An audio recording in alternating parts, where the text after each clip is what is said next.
What's up YouTube, Chase Oliver 68 here. Okay, so today's video I'm going to cover two topics. These two topics are changing of the main event in the most recent UFC cards, UFC 130 and UFC 131. Now let me talk about the UFC 130 first, and I'll go on to UFC 131 and give my opinions on both of the changing of the main events. So the changing of the main event from UFC 130, the original main event was supposed to be Frankie Edgar versus Gray Manyard, but what happened was during training Frankie Edgar injured his ribs. So Frankie was out, and Dana White's original plan, he wanted to put Anthony Pettis, who was going to fight Clay Guida at the Ultimate Fighter season finale card, put him against Gray Manyard. Interim title fights makes sense because Pettis was next in line for the Manyard Edgar, the winner of that fight. So it made sense. I would have agreed with that. So Manyard and Pettis was going to go at it for the interim UFC lightweight title, and whenever Frankie got healthy, that would move on. But what happened was, I believe a couple days after, Gray Manyard injured his knee. So now Pettis was like, okay, so what's up? Am I still in the main event or not? Dana's like, no. You're still fighting Guida. We got to keep that fight on the card. I mean, Guida is training for that fight. He's not training for an earlier fight, still in the training process. Pettis was like, oh, I'm ready to go. So they changed that. They were going to try to get Guida on there, but I don't think they could have. So now the new main event is the UFC 130, the original co-main event, Rampage Jackson versus Matt Hamill. Now that's it's not really the main event people wanted. I mean, this whole event was supposed to be surrounded by the UFC 130 main event between Edgar versus Manyard, the third encounter. Edgar losing the first fight way long ago before he was a champion, and then the second fight going to a draw with Edgar getting his ass kicked in the first round, and then fighting through with a lot of heart and a lot of passion, basically, of wanting to keep that title, hitting that huge takedown. Like that was the main sell to this card. This huge matchup. But it sucks that this had to happen. Now, does this hurt the UFC a little bit? At first, I was like, you know what? You still got 131 to fall back on, so it doesn't really matter. I mean, because you had the star power of Lesnar, but I'll get onto that later on in the video because I want to just say where Edgar versus Maynard will most likely take place. So the Rampage versus Hamill main event, it's not that bad of a main event. Could be interesting. I could see Matt Hamill pulling off an upset somehow. Don't hate on me, Rampage fans. It's true. Matt Hamill is not a bad fighter. He has great wrestling. If Rampage does not use his wrestling well in this fight, I mean, Rampage is a wrestler. No one really seems to know that. But if you watch a Dan Henderson fight, it really shows some of Rampage's wrestling in there. So if Rampage kind of uses his wrestling background and is training on takedown defense, I would give this fight to Rampage because Rampage has that knockout power. Not saying Matt Hamill doesn't, but Rampage can knock the fuck out of people if he can get the right setup going with that big right hand of his. So UFC 130 is not overall hurt. I mean, you still got Frank Mir versus Roy Nelson. So I would just say it's still a good card no matter what. But then 131, people were saying, oh, before I got into 131, the Edgar versus Maynard rematch, apparently they want to put that on UFC 133. UFC 133 was supposed to be headlined by Evans versus John Jones, but John Jones got a medical suspension for a hurt hand after the Shogun Rua fight. Apparently hurt it during training or something, so he is out of the question for that. He will be back like probably in November or October, somewhere around there. Like that's when he'll be fighting back. He's probably going to be healed by the injury from his injury by the time Evans versus Davis rolls along. But Evans and Davis is now the new main event. Phil Davis and Rashad Evans. The problem is they want this to be the main event, and they're trying to stack this event up. I mean, already Vitor Belfort and Yoshiro Akiyama are going to be on this card along with Rich Franklin and Little Nog. So they're trying to stack this card up to make it a viable card. And Rashad Evans, he's a draw. Like, he's a big draw. Most people hate him. They want to see him lose. And most people think, oh, shit, he's going to knock this fucker out. I got to order this event to see this huge knockout. But the thing is, Phil Davis, from what people don't really know Mr. Wonderful, that's his nickname, Phil Davis, that much. And when they finally saw what Phil Davis was capable of, I mean, his first big-time main event was against Little Nog. He was an undefeated fighter. People were like, oh, this guy could be like the next John Jones. Maybe this would be the dream match. he looked like shit in that fight. It was terrible how bad Phil Davis looked, and this made people think, wow, do you think Phil Davis? I don't think Phil Davis can handle the elites, because when John Jones, when he would fight fighters on a lower level, he would embarrass them, like Vladimir Matyushenko. And when John Jones was going to step into Ryan Bader, most people were confident in John Jones. With Phil Davis stepping in with Rashad Evans, it's like it's a safe bet for the UFC, because Phil Davis, if he loses, this is just the learning experience for him. But if he wins, you can market Phil Davis for all it's worth, and also Rashad loses to an undefeated fighter. And plus, Rashad's not a favorite on the betting odds, which is fucking stupid. So, P.S. guys, bet your money on Rashad. But yeah, they want to try to move the Edgar versus Manyard fight onto the UFC 133 card, to give it more support. But they don't know if Maynard will be healed in the right time. So expect that fight probably at 133 or 135. 135, believe the rumor fight is going to be Diego Sanchez and Matt Hughes on that card, which should be cool. So be on the lookout for Edgar versus Maynard 3. That fight is very a must-watch match. I mean, I can't wait till that fight happens. But yeah, so that's one depressing kind of sad news about in the main event scene. Now the biggest news, well, I think it's pretty big. Brock Lesnar once again is sick.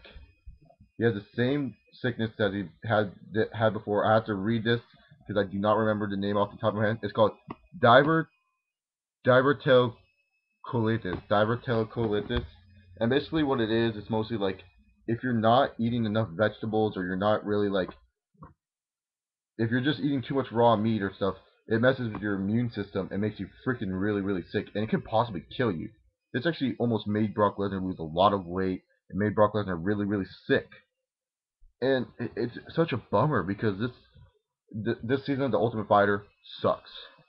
You have no reason to back this up. I mean, you have Junior Dos Santos, who barely speaks English, and most people go, "What the hell is he saying?" most of the time. And then you have Brock Lesnar, who, yes, Brock is a good fighter, but he does not know a lot about MMA. Like, he knows only about wrestling. Like, if he was a wrestling coach and this was like The Ultimate Wrestler, yes, this would be a great show because Brock Lesnar would know what the fuck he's talking about. But when it comes to like striking and everything else, Brock Lesnar doesn't really know that much. I mean, he had to bring in Matt Hughes one episode, so this season's very shitty. The only reason why it probably is getting ratings is just because of the name Brock Lesnar, and that was the whole point of this 131 card. The name of Brock Lesnar draws. I mean, if you look at past UFC buys from when Brock Lesnar was in the main event, they're probably the highest buy pay-per-views in households. Brock Lesnar versus Frank Mir at UFC 100 headlined the card. People bought that. Brock Lesnar versus Shane Carwin, one of the biggest fights of the summer. People were into that.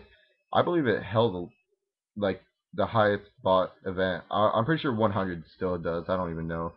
I think 124 kind of shattered that, but 124 was GSP versus Koscheck. But anyways, I'm just saying Brock Lesnar is a big draw for the UFC, and it's a bummer that he's sick. I hope he gets better soon. It's very sad to hear this happen to a fighter, especially with a disease that could kill you. But apparently, from what I read, it's not as worse as before. So thank God. Um, if you guys don't like Brock Lesnar, I know this is kind of corny to say, but keep him in your thoughts and prayers. Maybe pray for him. Say, hope he gets better. This guy is a tremendous athlete, whether it was in the WWE or his short little stint in the NFL or in the UFC. This guy is a great athlete, and it's sad what happened. So now the new main event will be Shane Carwin, who was fighting on this card. He was gonna fight John Olov, and I can't pronounce his last name, but John Olov basically trains with Alistair Overeem, so that's cool. Fun fact for you, he's a good heavyweight prospect.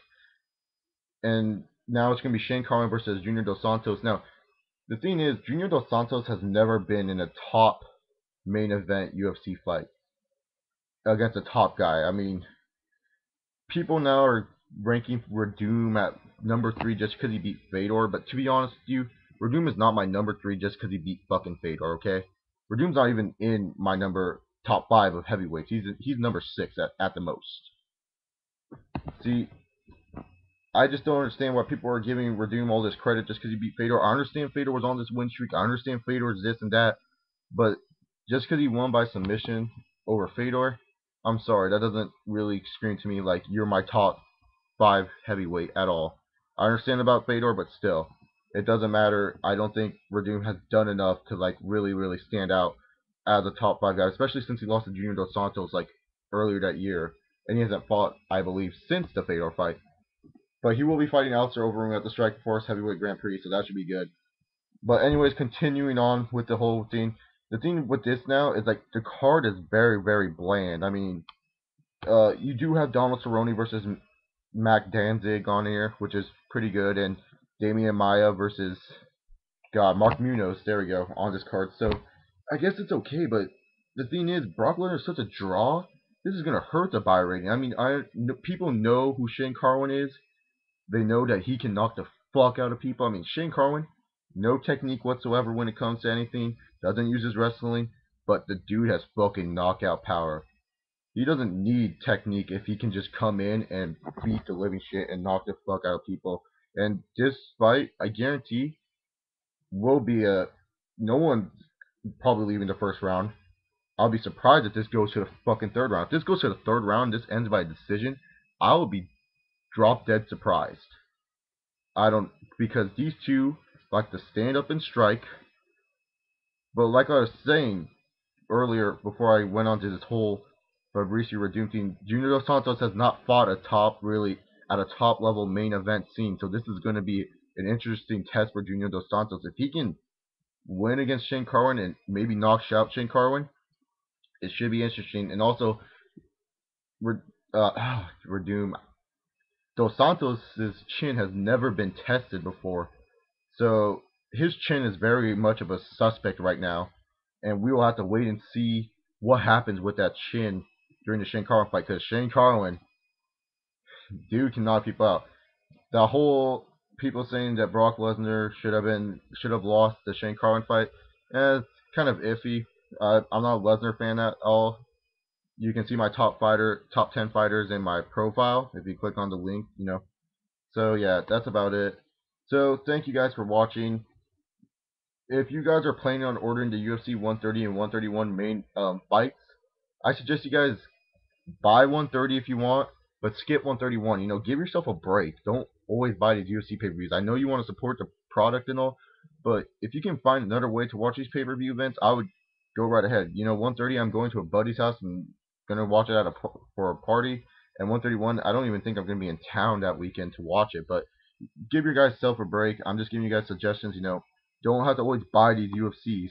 I mean, I know it's kind of selfish for me to say, and I know Dana White needs the money, but you know, you don't need to buy all these UFCs, and it's kind of good that we're not getting all these huge matchups. It saves money in our wallet, that's for sure. So that's it. So if you guys like this video, like it. If you guys want to comment about Brock Lesnar, say get well to him or anything, or comment about the main events and what you guys think about the new main events, put your comments down below. Subscribe to my channel if you want to. That's about it. So thank you all for watching this video, and have a good day.